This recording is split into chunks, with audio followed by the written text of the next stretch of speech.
Hi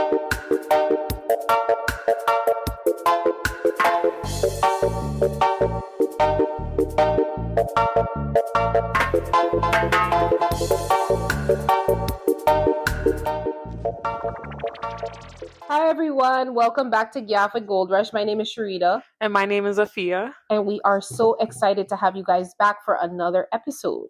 Yes, welcome back. Yes, so we are coming off of the heels of a couple of revelations. So we just passed Easter a few weeks ago, and Afia and I made cross buns because we didn't want to go to the store this year. We wanted to make it ourselves.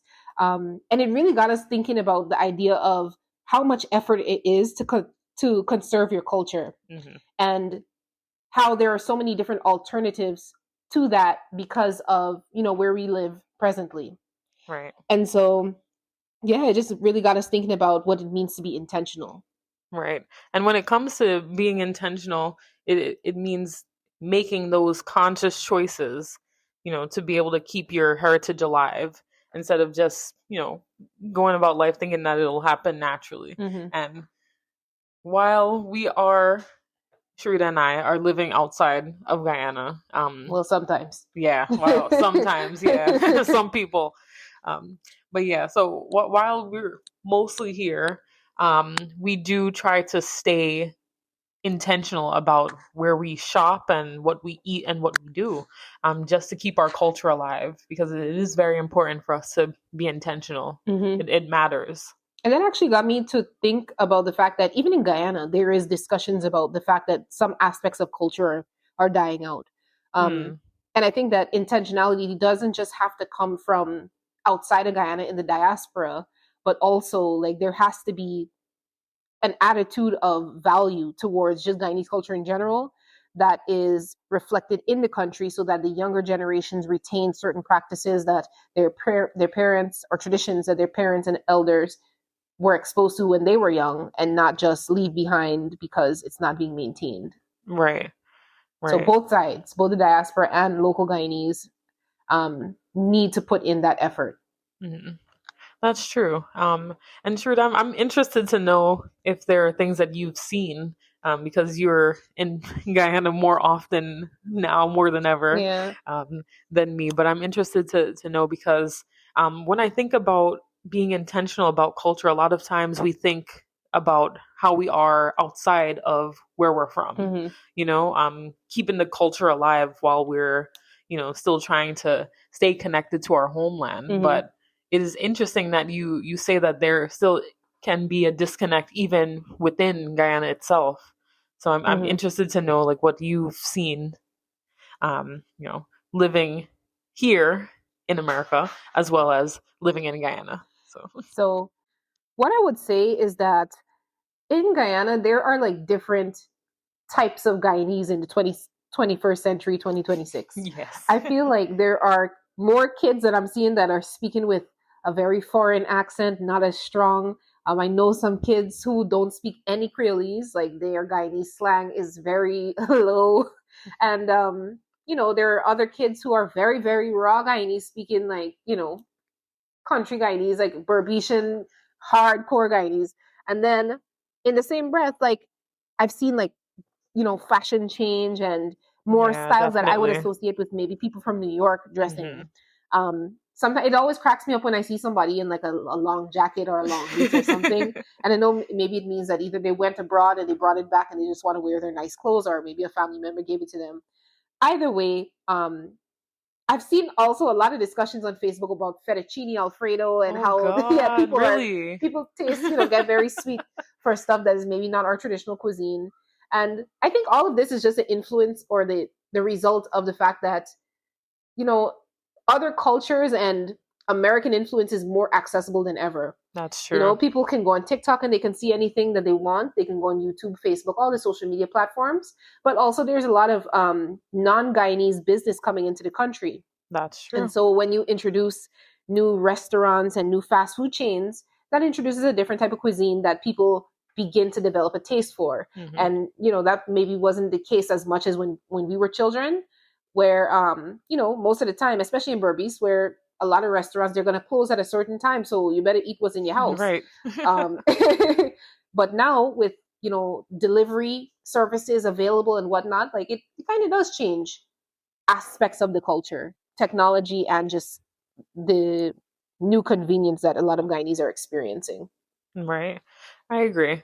And then we consider how our experience as Guyanese living abroad is, and just seeing how our culture can get watered down just over generations when we stop practicing certain traditions or cooking certain foods. We end up eating more of the foods that where we're from. That's our main cuisine, and then we more so assimilate. So now that more and more Guyanese are growing up abroad, a lot of younger generations, they may not know that their, culture is so strong and so rich. So they know that they're Guyanese, but they might not know what that means. So, but people lose connection to their Guyanese culture, and with the pressure of assimilating and fitting in, whether that's in the Americas, Canada, the UK, anywhere else outside of Guyana, a lot of people feel pressured to, just stay within the culture and not really deviate from what's normal. They don't want to seem too foreign. Yeah.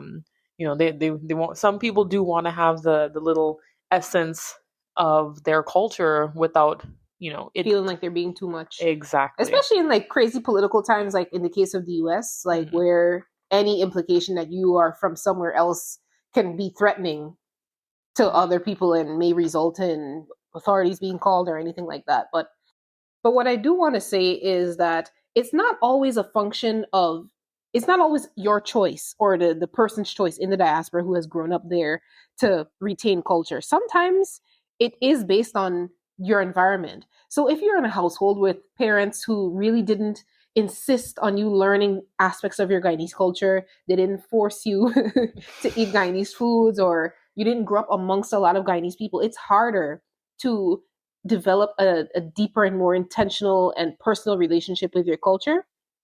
And I think that is just the case with a lot of people. There are so many people who identify as Guyanese, but they are multiple generations removed.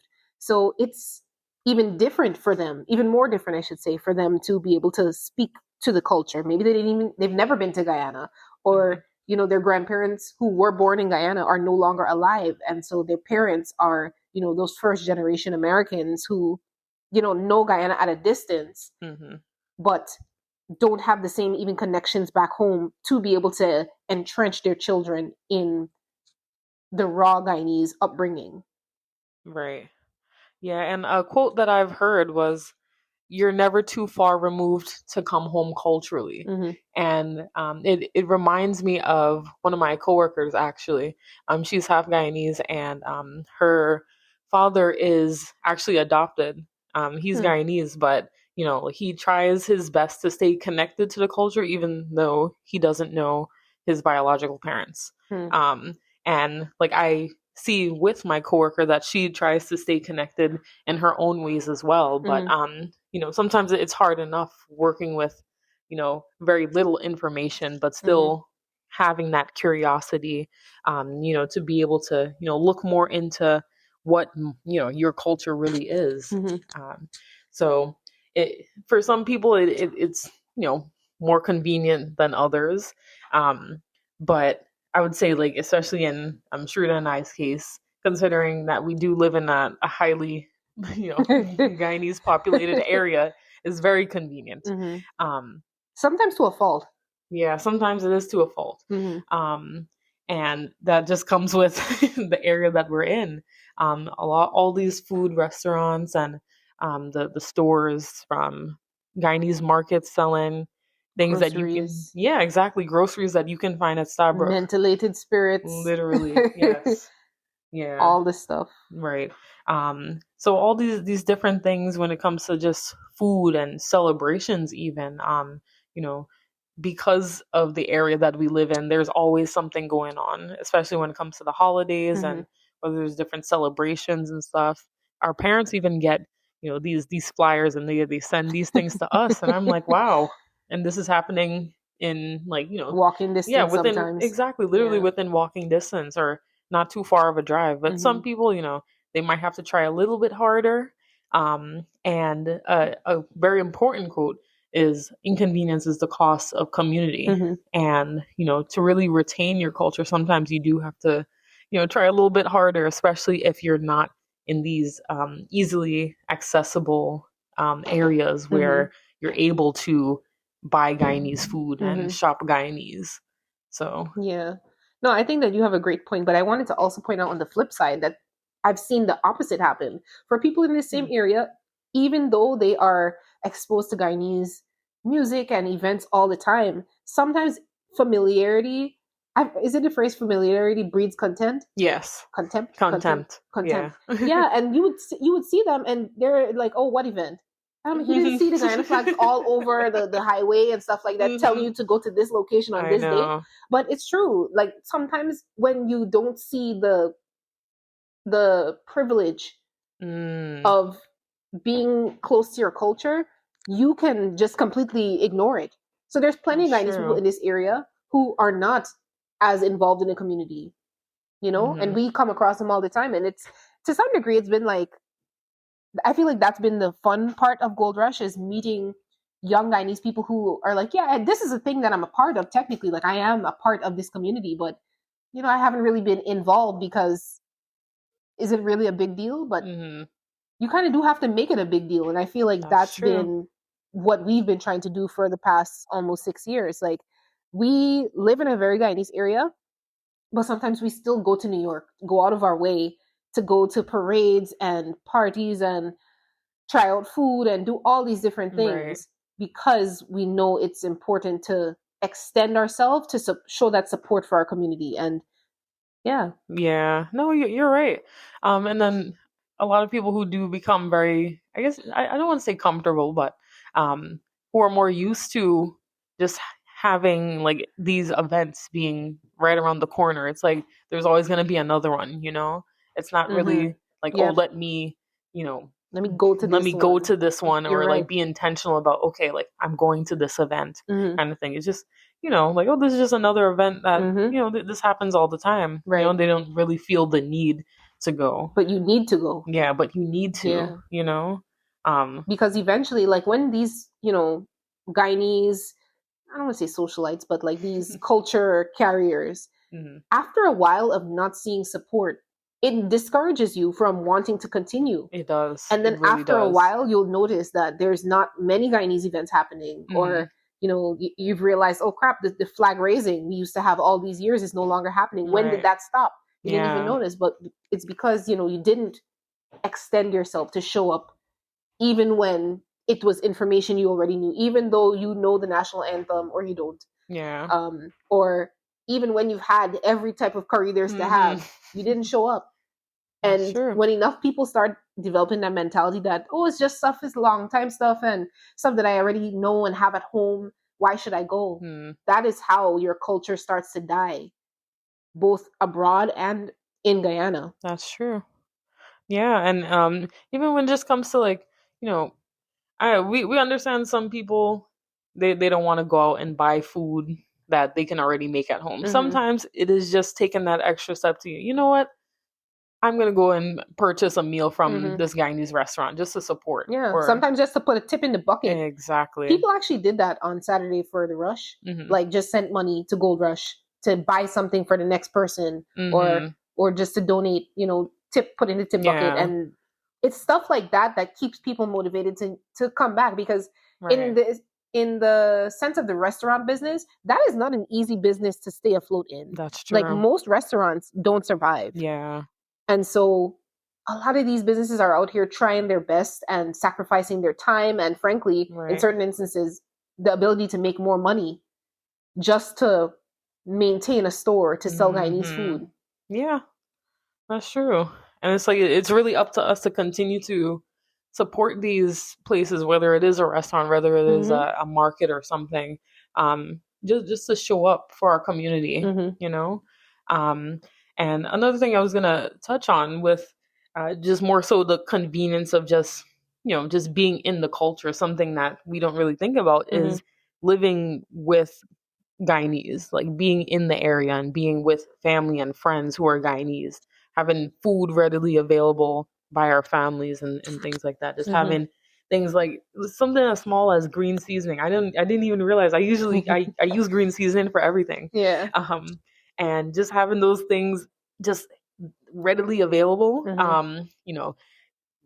Trying to go around the corner to my sister to get some of her cane sugar, brown sugar, Casrip. Going to the market and seeing that they were pouring to brooms I could use in my house is very convenient. But I understand that some people aren't in areas where that's easily accessible, or like they moved away from family and friends who are Guyanese, who can be able to give them these foods and things like that. But I know I know it's kind of hard for some people to really go out of their way to be able to search for things that are more Guyanese, but it really is up to us. If there's somebody who's having a party, or if you have friends, or if you're on social media and you're seeing that there are events going on, look into it. Bring a friend. Yeah, bring a friend. It doesn't always have to be, another Guyanese person. Sometimes people just want to explore culture. Exactly. And the same way that, like, living in the US or in another country, you might have the chance to go to insert ethnicity's restaurant, or, go to some type of Asian, anime event. Like, it's not only Asian people who go and watch these things or support these things. So think of it like that. Like, anytime that there's a Guyanese event, that's an opportunity for you to bring in another person to expose them to our culture. It might not be the most interesting thing to you, but it might be interesting to somebody else who just doesn't know about Guyana. Right. Exactly. And, it really is the little things. I think about how, growing up, our uncle would have these backyard limes, and, he would play folk music. And like, so like Kwekwe music. Yeah, like Kwekwe music, pretty much. And sometimes it's like, I'm just thinking, I'm like, this isn't something that we usually listen to in America. It's not really like something that is as common at all, and it's not something that people in America are exposed to, really. That's our music. Yeah, really. And just certain songs that are played, and we see them like waltzing and stuff, and it's like, wow, like this is really our culture, this is our own. And I'm so jealous, because I really wish I can waltz, but but it's just the little things. Soon. Yeah, exactly, coming soon. And we hope that more and more people can continue to retain that, because we don't want to lose these recipes, we don't want to lose these traditions. But we understand. But there are ways that we can prevent losing these recipes, just different things. And I know a big one is food. So whether you're able to make Guyanese foods at home, or if you're able to go to a restaurant and just, support them. But a big thing that I've been doing myself is shopping at Guyanese markets for ingredients. And let me just pause you there, Fee. I have to say, I am so proud of you for that. Because y'all, one thing about Afia, I feel like the two of us are very different in our ways that we express our culture. I'm a lot more conservative, or just intrinsic with the way I express my culture. Like, I'll throw on a Guyana flag shirt and not think twice about it, and not even realize that I have done this. But Afia, I think that Afia like approaches culture, and I could be wrong, you could correct me, but she is very like, I'm going to wear this shirt today because I want to say to present this message to the world, and I need groceries. I'm going to drive 15 minutes across town for that. Whereas for me, I'm like, dang. Sometimes I'm like, what's the nearest grocery store? Like, you know what I mean? So it's a little bit, in certain ways, I am subconsciously very Guyanese, and in other ways, I have to push myself to go and show that cultural support. And I think it's like vice versa for Afia as well. Like, she is like, it's nothing to her to go and drive 15, 20 minutes when she's just passed 5 grocery stores on the way to that one Guyanese grocery store. Right. Shout out Aquaba. Yeah, shout out to them. But I just want to say I'm proud of you for that, because I appreciate not a lot of people have that mentality. Yeah, I understand, but honestly, like, because like we mentioned before, it's like like sometimes just being inconvenienced. It isn't too much of an inconvenience for me. I don't mind taking the drive because it isn't too far. But just knowing that I'm supporting a Guyanese business and I'm getting like the quality products that I would expect if I was in Guyana, Right. you know? And I understand some places because they're not like, you know, a chain market or like one of these regular grocery stores that we see usually. Sometimes, yeah, they do have to raise the prices a little bit, but that's the price that you have to pay for supporting your community. And you know, I don't mind that, you know, because you get to a point sometimes if you do go in there regularly, they recognize you. You know, you're building those connections. They look out for you. They, you know, I might get a buns or something. We might throw in a Solara and be like, oh, you know, have a good day. Like I remember, I was buying a couple things, and I remember the owner recognized me, and he was just like, oh yeah, you know, because I was waiting in line ready to get my. So I think I just had a couple soft matai and I think a Solara or something, and he saw me waiting in line. People were ordering food. He was just like, you could just go. You can go. It's okay. That's so nice. Yeah. So it was really nice because, you know, just being there, he knows I support and things like that. But just being intentional, that's really the biggest thing. Yeah. And it's very important. Yeah. It really is. And it's clear that was appreciated because we had went in there and, you know, done a little video on them. And I don't think it's because we did the video on them that he gave you the free Solara, the Mitai. Right. I think it's because he understood where we were coming from in the sense that we wanted to show what it looks like to inconvenience yourself to go and support somebody that is a part of the same community as you. Right. Exactly. Yeah. Yeah. Now, it doesn't mean that every time you go there, you're going to get free mitai. Exactly. But still, you know. But it's building those connections. Yeah. And then, you know, when I go there, I get my little ingredients to make food and stuff. You know, I use those things and I'm looking at Guyanese chefs, shout out Metanji. I'm looking at food blogs and stuff like what new recipe I can make or something, just a regular recipe or something like, or let me because I've been trying to be more intentional about cooking more Guyanese dishes. So I've been trying to perfect just my basic curry chicken and roti. So I've been following this YouTuber Jehan Can Cook.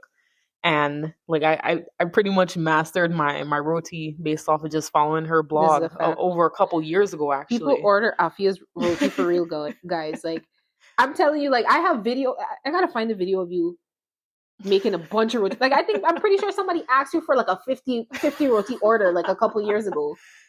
Yeah. It's like her secret, like weapon, not secret weapon, but like her secret talent. I don't think a lot of people know that. Sidebar: when Afia was small, she did not used to eat curry. She only used to eat roti. It was the strangest thing. Really interesting now that you say that. Look how the tables have turned. For real. Yeah, but you know, I love my curry chicken now, but and I know everybody gonna be like, "Oh, curry chicken." Yeah. Our family says curry chicken. Yeah, but we still acknowledge chicken curry. It's I still understand chicken why. curry to the bone. Look. If it ever came to if I ever had to fight somebody, it is chicken curry. Yeah, technically, but we're not gonna go into it. Not gonna go into it. Yeah. But yeah. So like I was saying, just you know, whether you're finding these Guyanese chefs on social media, you're finding their blogs and things like that, actively using those recipes and incorporating it into your life, whether you just do it for holidays, like making pepper pot on Christmas, cook up for Old Year's Night. Sometimes like I've been trying to do at least one Guyanese meal every Sunday or every other Sunday. I've been a little inconsistent, but you know, you're trying. I'm just waiting for Sherida to send me her recipe to make chow mein, but we're not gonna go into that. And that's the funny part. I'm telling you, like it's so you living in the diaspora or living abroad from Guyana is it's a different experience for each Guyanese person, because for me, that's the only food I cook. Like I don't cook anything else but Guyanese food. Right, Sherida don't know what name pasta. I don't even like she'll have pasta in here. The only pasta I get in my cabinet is what, chow mein. Chow mein, that's it. She don't know no name, what, penne. She don't know that. No, I don't eat that. But that's if okay. I go to a restaurant though, I would eat whatever's there. But for the most part, I really don't cook American food because I just didn't grow up learning to cook that. Exactly. And I don't know, in a way, big sister problems. that is very impressive. Yeah. I'll say, because we get caught up in the ease of things, and I really reflect on how, like, I guess you could say generations before us, how they would take their time making meals. I see how long it takes for my aunt to make chow mein, how many different ingredients go into it. That's my chow mein recipe. Yeah, literally. I got the chow mein recipe from her, so if you want it, you got to ask her. Oh, gosh. But yeah, continue. Yeah, but it's like, it's really just the time that it takes to make it. You can't just say, "Oh, this is one quick meal, one quick dish." A lot of our dishes, it takes time. Yeah. To cook. I know how when we were back in Guyana, we'd have that big pan, just making cook up rice. Yeah. Yes, it takes some time for it to cook. When we were small, we used to have to pick rice and then sort it out. We used to start prepping for lunch with our grandmother from maybe 9 or 10 o'clock in the morning. Yeah. Maybe about 10 o'clock. Because our grandmother did not play about having her lunch by 12. That's right. So you got to start cooking from early. But, a part of me, I understand that, picking rice is not very common in the U.S. Yeah. But it is something that I really just have a deep reverence for from when I was small, because just think about the fact that every rice grain was touched. Yeah. And considered and thought about. Like, is this good enough to serve my family? Right. And, the rice grains that weren't as nice, we would give it to the fowls in the yard. But it was just such a thoughtful, intentional exercise. And I really want to maintain some of those aspects of just how I grew up in my life as I'm straddling between living in the US and Guyana. Right. Yeah. So I'm telling you, it's really the thought that goes into these little things that really, is within the essence of our culture itself. Taking the time to really consider, like, everything down to the ingredients.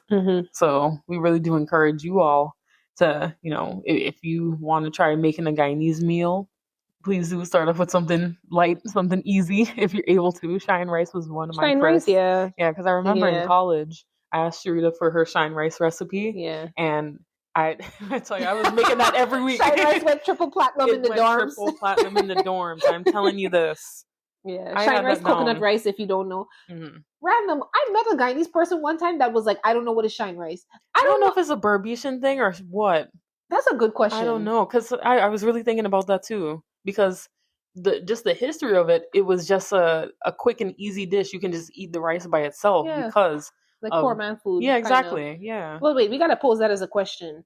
Do you know what shine rice is? And if you don't, ask your mother. Right. Or ask your grandmother. Like, somebody. Shine rice or coconut rice. Ask somebody. Yeah.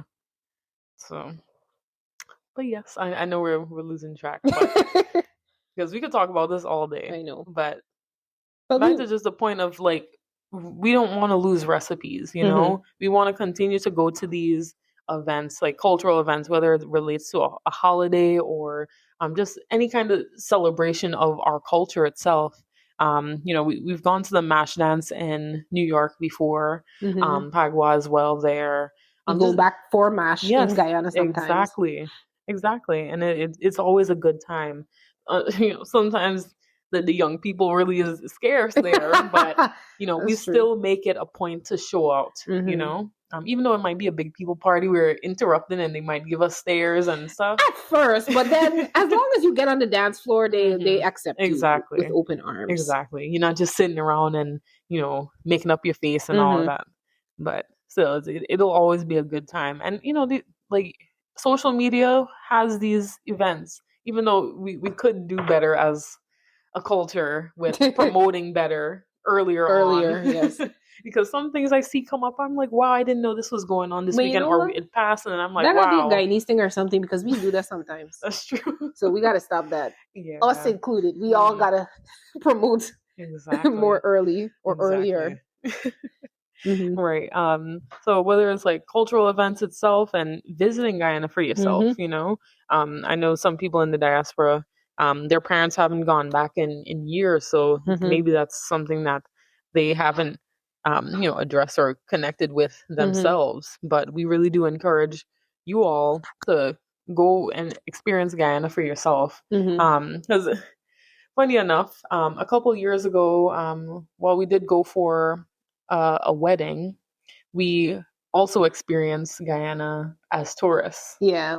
Because growing up, going to Guyana all the time, like, I think that we did not truly appreciate the history of all the places around us and just Right. how many tourist opportunities there are for locals. So one of my favorite tours that we ever did is a tour of a place that we had seen 10 times, 20 times, 100 times over. And it's pretty much going and pass by the coffee statue. Yeah. And it's just so crazy because we took pictures there for a wedding when we were young. And when we went on the tour with Ride Along GY, Shout out Sherida. shout out Cherry, and she's sitting here telling us, "Did you know that coffee has two faces?" We're sitting there like, "What are you talking about? What two faces?" And she's telling us all this history about a statue that we have seen 10, 20, 50, Right. 100 times over. Driven all around it and all. And so it just really made us realize, like, wow, like there is so much to explore in this place that is our home. Right. And so you are never too close to home to re-explore it and to, just try new things. Right. Yeah. One of my favorite experiences down in Guyana was, well, as a tourist, was visiting Linden Blue Lake. So we did a little hike. We explored Linden and learned about the old train lines and things like that. Just hearing about how rich the history of Linden is. And I've always heard about the Blue Lake and all of that, but just having a chance to, be in a kayak and just experience it as, like, with fresh eyes. Yeah. Even though we would go down to Linden all the time to visit family. We lived in Linden for a period of time. Yeah, for a period of time. And we never went to the Blue Lake as children. Never been there. Yeah, so it was really, it was a fun experience because it was just so much to do. The hike that we took. Yeah. That was a hike for my life. Right. That was hard. Yeah, it was hard, but it was a wonderful experience. And I would definitely recommend for, the listeners, if you do visit, when you visit Guyana, when you visit, to check out Linden Blue Lake. I have to remember the experience name, but the guys who ran it. Yeah, that was with Elite Kayaking. Our tour guide was Regis. I don't know that he was the owner. Yeah, shout out Regis. He was amazing. But I don't know if he's the owner, but it's a small team, but he was so much fun. Right. Yeah. So just with that, vacationing as a tourist. But a question for, the listeners just to consider. But if you've never visited Guyana, can you still feel deeply connected? I'm interested to know your thoughts on that, Sherida. Like, for people who have never been to Guyana, like, how can they still feel deeply connected to a place that they've never been? That is a great question. I think that it really will come down to how much you understand yourself and how much you appreciate history. Right. Because I feel like, living in the US, it is nice to feel like I have made community with other Caribbean people, other West Indians. But at the end of the day, I know that my ancestors are not from here. Right. My grandparents, their parents, and obviously up to a certain point, hashtag slavery, hashtag indentured servitude. But all I have known in terms of my lineage and where my people came from is Guyana. And so there is an immediate detachment that I have to the US because of the fact that, like, blood-wise, my origins are in Guyana. And I think that I'm lucky to be able to say that because I'm 100% Guyanese, but there are a lot of people in the Gold Rush community that are half Guyanese or their grandparents are Guyanese. And, maybe they do have ancestry from a different place. But being that my husband is not a Guyanese and he has been recently re-exploring his heritage in Belize, it's been so interesting to see how, even though he didn't grow up going to Belize all the time, when you realize that you and your story is greater than everything that you see in front of you, it has created like a level of attachment to this place that he is not, born at or wasn't born in, but has cultural and ancestral ties to. And it has been so cool to see him really, really explore his heritage in Belize. And I'm sure part of that is just the influence of Gold Rush. But, I think that that's in the case of somebody who is just half from one place and half from another. Mm-hmm. And then for people with even more distant heritage, I think that just knowing that you are a part of something bigger than yourself Right. is what inspires a lot of people to explore, Right. you know? And I think that as you get older, people are always craving community, and knowing that there is a whole world of food and music and history that you are a descendant of would inspire anybody. So just, I think, seeing value in your own history and your own family story Mm-hmm. can create that kind of bond or interest or connection to Guyana, even if you've never been. Right, exactly. And I just keep thinking about how like my coworker, like she still tries to be connected to her culture, even though even her dad doesn't have the biggest connection to Guyana. But on Instagram she sends me a lot of funny Guyanese videos, which I really just laugh about, because just within how we speak and how we say things and stuff, like we continue to retain the culture. And Mhm. I watch a lot of comedians on Instagram who, some of them weren't born in Guyana, but they still embody the essence of like a Guyanese uncle or something. Yeah. Like I can't think of the creator's name now, but like the the exact, kind of person that you would see at like big people party or something. Like he really embodied that. He does a lot of videos about the drunk uncle Mhm. at a party. So when it just comes down to just the certain That phrases gotta be and Bombay saying, Lemonade. That's him? I think that Yeah, is Bombay him. Lemonade. Yeah. Yeah. But everything just from like the little phrases and the sayings and different slang words that we use, even down to the sound effects, bladam, The wataks. right? Like, There's different things like that. We stay connected, mhm. and we really don't see how much Creolese is rooted in our culture, just like from what we understand, Mhm. just growing up. It is a language. It is It a is. language. And I want to make a strong point in saying this. Just because you were not born in Guyana doesn't mean that you cannot learn this language. You cannot Mhm. learn the intonations of certain words that Guyanese people Mhm. say. And I know that Guyanese people are good for roasting you. Like if Right. you come in there with a Yankee accent or just being too outside, too foreign, like you might get roasted. But and sometimes the roasting does hurt. Yeah. But I have learned from friends who are diasporans of other countries, who maybe from Dominican Republic and they grew up in the States, and they speak Spanish because they have to communicate with their parents or their grandparents, Mhm. but their accent may not be perfect like a person who is born and bred in the Dominican Republic, and they still experience that type of bullying. So they're speaking the language, Right. but with their own American twang or whatever with it. But just because somebody teases you about how you speak or how you interact with your culture, don't let that discourage you from still trying, you know? Right. It can be embarrassing, but learning anything new is a little bit embarrassing. You're not going to be perfect at it as soon as you try, but Mhm. it's a part of you and you have a right to learn and practice and try to,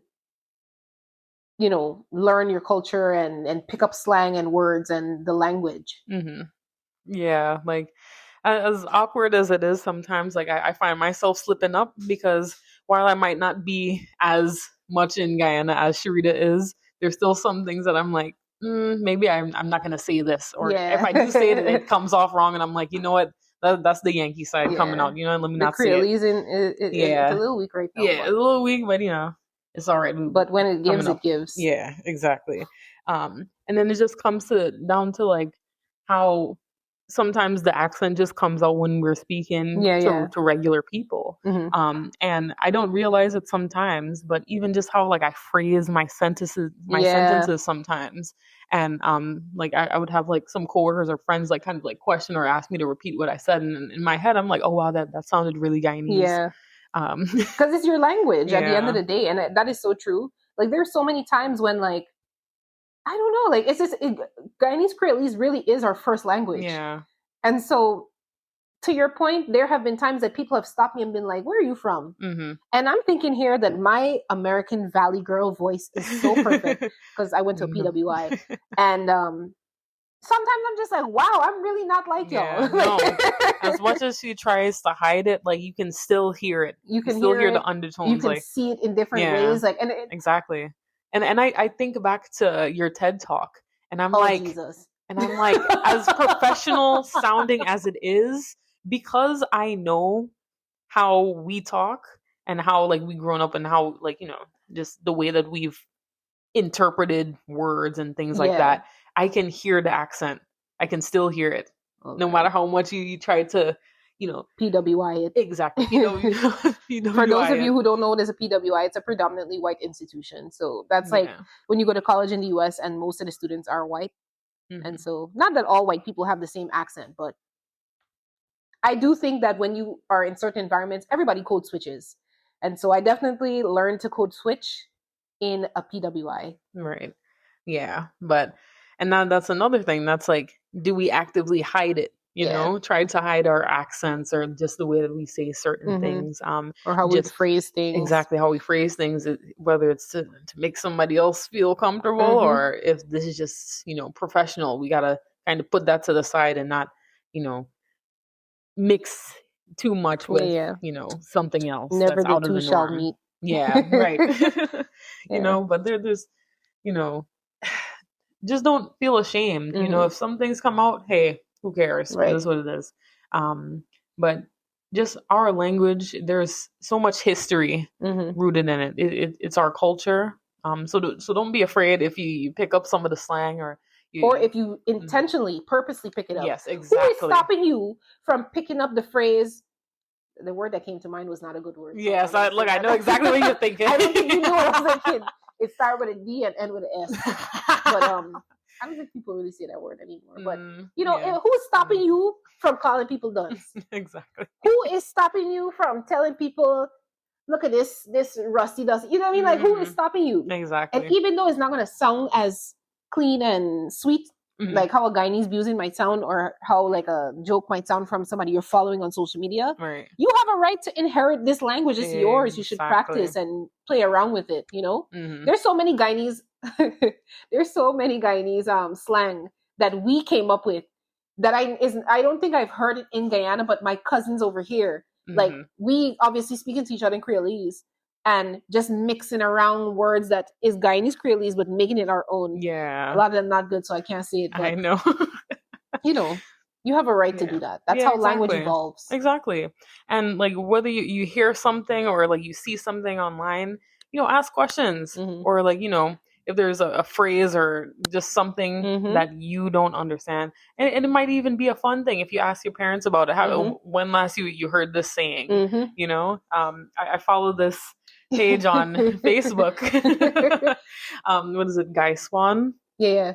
And a lot of the elders, they propose questions and stuff like, oh, like, like what does this saying mean? And I'm looking through the comments, I'm like, oh wow, that's what it means. So now I'm taking note of it. So if I see it again, I know what it means. Right.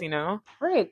And that's a great point. Like you don't even have to actively put yourself out there sometimes you can be a fly on the wall in these group chats that exist on Facebook. Exactly. Like there's a lot of things that even though I'm still very deeply connected to Guyana, visit all the time, live there part-time, like I am still learning new things every day, especially from the older generations, because their slang and their words, they just don't exist in the younger generation anymore. But I don't talk in every group I'm in. Right. Sometimes I'm just there to learn. Exactly. And there's nothing wrong with that. Yeah. And just, like that's the thing. Learning is a big part of just retaining your culture, because we don't know everything. Nope. And just being able to just have these conversations with our elders or like even just people in the community and stuff, just learning more about our culture. One thing I love looking on social media and just seeing how some older people have told stories about their lives growing up in Guyana, and just having the different stories and stuff, and then just hearing the same things from my parents and my grandparents.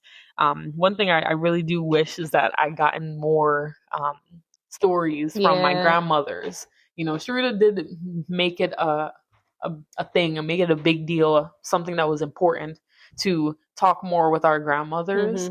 And I'm kind of jealous that you had more time with them. Yeah. But it's important, keeping the traditions alive. But I'm glad that you brought that up, though, because some of you listening might have your grandparents still with you. And guys, like, their life experience growing up in Guyana is so different to your parents, which is so different to those who are, in their early 20s, late 20s, 30s and stuff like that. Life is so different. So go and talk to your grandparents and try and learn from them. Like, cherish what they tell you, because for them, unfortunately, a lot of their memories were not captured.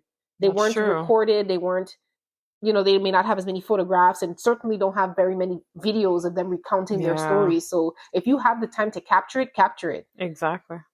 Yeah, if you're able to. And one thing I love is that, for example, our mom's Kwekwe video, Sherida was able to take that and put it on YouTube. So yeah, and that was years before Gold Rush became a thing. Yeah. And it was because I was scared even back then, like, oh man, we're gonna lose this piece of culture if somebody does not secure it and make sure that it's able to be retained and viewed and studied, really. Right.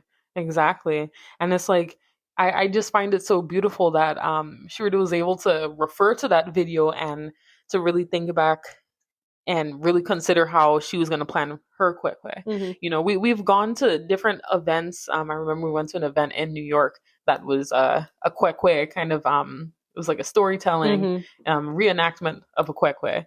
And not everybody has been to one. Not everybody knows what it is. Especially since it has such deep ties to like Afro-Guyanese culture. Exactly. And everybody in Guyana is not Afro-Guyanese. So everybody will not get the chance to attend a Kwekwe. Frankly, there are some Afro-Guyanese people who don't have Kwekwes themselves. Exactly. So whether you are Afro-Guyanese or are not, and maybe just haven't been to a Kwekwe before, like, there are opportunities that different organizations have, so that our community at large, our very diverse and multi-ethnic community, can participate in, and also non-Guyanese can participate in. That's true.